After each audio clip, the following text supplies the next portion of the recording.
Hello everyone. Calypso just had a nice shed, so I'm hanging out with her today. And today I wanted to talk to you guys about buying your dream snake. Hi! Hi! Hi! Hi! Welcome to our channel. Hello. If you enjoy learning about reptiles and having a good laugh, what are you waiting for? Hit that subscribe button. Hit. Smash it. Smash it. Smash it right now. And don't forget to hit that notification bell. Hit. Smash it. Okay. Smash. I think that my speaker is on. Everything is good. So, lately I've been getting a lot of questions about people saying, can I breed this? Should I breed this? Should I breed that? And just because you can breed something doesn't mean that you should. Just because you can breed doesn't mean you should either. Before you breed, you have to understand that you're going to have to take care of all of those babies until you sell them. It's not as simple as just breeding and selling. So when I get all these questions, how can I breed these snakes and can I breed these ones? The question you should be asking is not can I, but should I? Should I just go and buy a male and female boa and breed them for the sake of it? And the answer is absolutely not. You shouldn't get any animal just for the sake of breeding, especially if you don't have a plan.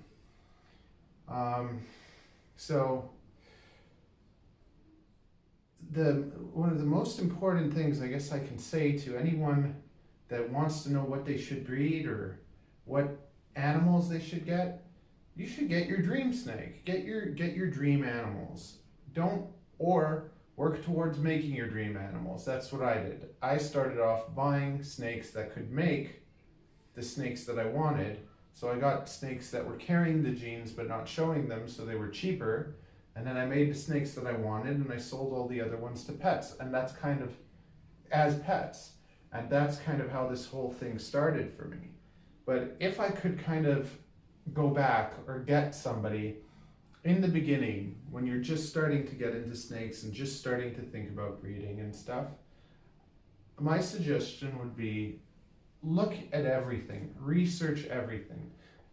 Look at all the different patterns, look at all the different morphs, look at all the different localities, look at all the different type of snakes. Find your favorite type of snake. Find your favorite type of lizard. Find the most beautiful one, the one that you want, your dream snake. And then instead of buying 10, 20 cheap snakes where like by the time you've bought and you have a whole rack of snakes, you could have already bought your dream snake. Save up and buy that dream snake in the first place. And then instead of having 10 or 20 different snakes that are just kind of like snakes that you impulse bought, you're better off spending a few $1,000s on the one snake that you really want, or on a pair of them. Because if you're working with your dream animals, with your favorite ones, you're gonna enjoy them more. You're hopefully gonna want to take better care of them, or you're gonna take more pride in them. You're gonna be happier with them. And I'm not saying, I always say this, that just because something isn't fancy doesn't mean it's not special. The base, bottom, plain, even normals have a place, and they're no different really than something fancy. But if you have that eye that's looking always at the fancy things and wanting the fancier animals, then just save up and get that one so that you're not wandering off and wanting to get more and wanting to get more. Because it takes a long time to get an animal to the point where you're ready to breed it, and then it takes even longer to get to the point where you're going to be able to sell them to people. And you really don't want to be one of those people that's just breeding things for the sake of them and then you're just trying to get rid of animals. You don't want to be trying to get rid of animals. You want people to be coming to you and saying, hey man, your snakes are gorgeous, they're beautiful, because you picked them out and they were your dream snakes. And people see that and they're like, wow, this person picked out some really beautiful snakes.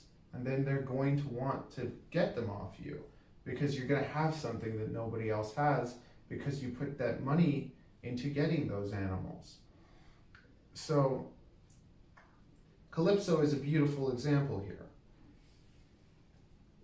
An investment into a snake is you're never gonna lose money unless the animal dies or something. If something goes terribly wrong, is the only way that you'll lose money buying an animal. Or you buy too many, you're taking care of too many, and it's costing you too much time and too much money, and it catches up to you.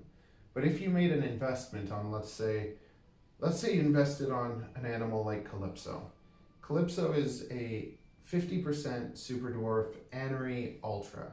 And when I was purchasing her, she was going for around $1,600 American.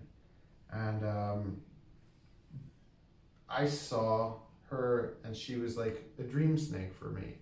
So I ended up getting her from the States, and to my knowledge, she's the only Anery Ultra, like Superdwarf, that we have in Canada.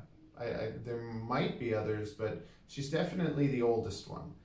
She is about 3 years old, so she won't be able to breed for another year or two. So I've had to take care of her for 5 years, and she's been a handful. It's taken me a long time to get her to be as chill as this, but I love her. Like I love this snake, even though she has been kind of difficult. She's my favorite snake when it comes to how she looks. I just think she's beautiful. She's a perfect snake to me, and I couldn't really ask for more than that. And I don't regret buying her, and later on when she does breed, I'm gonna have snakes that nobody else has, so I'm gonna be able to sell them. But I just really think that everyone getting into the hobby should not get into it for money. They should get into it for love, like love of that animal. And because like this is a serious animal to take care of too, so it's just like I really think that Superdwarf retics or any retic should be more of like a one of pet. It shouldn't be one that you get a whole pile of and stick them in racks and stuff like lots of people do with ball pythons and boas. I'm not saying that you should do that to ball pythons and boas either, but it's just there's some animals that are more suited for captivity, and there's some animals that are more, they need more space and they want to explore more. And I constantly say Superdwarfs and retics are one of those. They like to be out, they like to explore. As you can see, she doesn't relax, she doesn't stop. If I let her, she'll go explore the room and she won't stop. So when think about the species that you're working with too. What are you going to work with a species that's really easy to handle and everything, or are you going to work with something that's a bit more difficult? If you're going to be selling the animals to people, then you have to make sure that they're going to be ready to deal with that.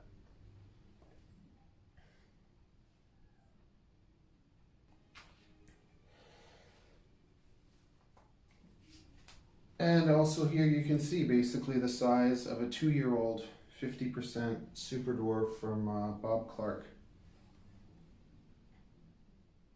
Very manageable still, but this to me is not a snake for beginners. I don't think that people getting into snakes for the first time should be starting with retics. They're definitely not as forgiving as boas and ball pythons. They have a lot more going on. I think their needs are a lot more.